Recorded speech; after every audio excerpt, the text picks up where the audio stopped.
You may have a few extra cans of pumpkin that you bought over Thanksgiving. Gina Ferwerda has a fun, fresh recipe for them. Here she shows us her pecan pumpkin bars.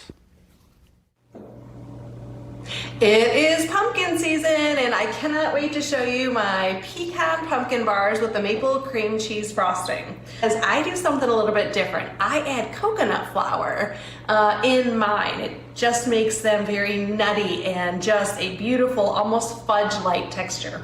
Let me show you how I do it. So I'm gonna sift together 1 cup of regular flour along with 3/4 of a cup of coconut flour. And we're just now gonna add some salt, some baking powder, and some baking soda. And we are just going, just keep that together, and we're gonna whisk that up just to kind of combine all of that. Set our dry ingredients aside, and let's go ahead and work on our wet eggs. We have 4 eggs right here, along with, we have some canola oil, along with some pumpkin and some sugar. And we're just gonna slowly beat all of this together.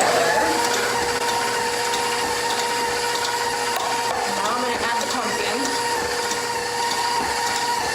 That is my candied ginger cinnamon spice. And then we're gonna slowly incorporate our dry ingredients with our wet ingredients a little at a time. Go ahead and scrape down the sides as necessary while you're incorporating all of the ingredients. We're gonna take that off, and we are gonna fold in our chopped pecans just like this. And now we're gonna add all of this mixture to a 9x13 baking dish that I've already lightly sprayed. So we're gonna go ahead and do that. I'm gonna now throw this in an oven, 325 degrees. We're gonna go about 30 to 40 minutes. I'm gonna check it starting at 30 minutes, and we just wanna go until a toothpick inserted into the center comes clean. So I will see you in about 30 minutes. Quick tip.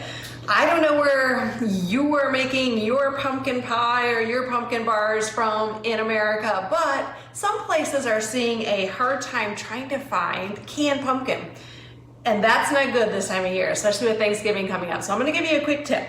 What you wanna do is, if you can't find canned pumpkin, you're gonna wanna take just some diced butternut squash, throw that in the microwave, cook according to the package directions, let that cool. You're then gonna throw that into your food processor. And then I have taken here some roasted sweet potatoes, just a couple small ones, maybe a little bit of pumpkin pie spice or my candied ginger cinnamon spice. And then you're just gonna puree that up. And now you have basically the same equivalent to canned pumpkin. So don't think just because you can't find canned pumpkin, you can't do it yourself. So very simple, and pumpkin is just a variety of squash. So whether you find butternut squash and some sweet potato, lots of different things that you can substitute. While our bars are in the oven, we're gonna take softened 8 ounces of cream cheese, softened butter, a 1/2 cup.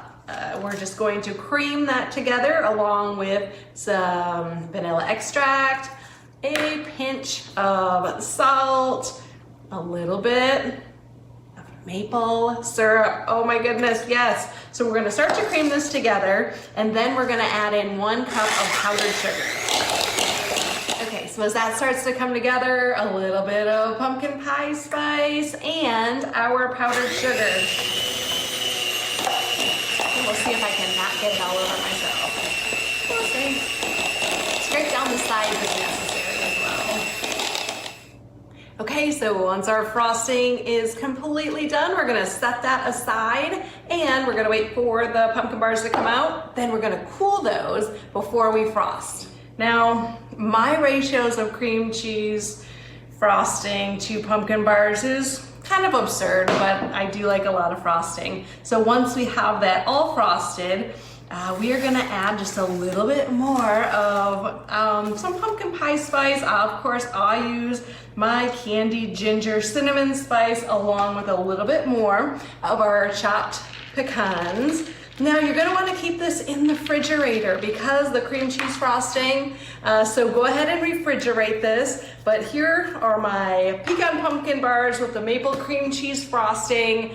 Perfect for fall, Thanksgiving. You're gonna love them because of the nuttiness of that coconut flour. And if you like this recipe, go ahead and I will have it up on the website.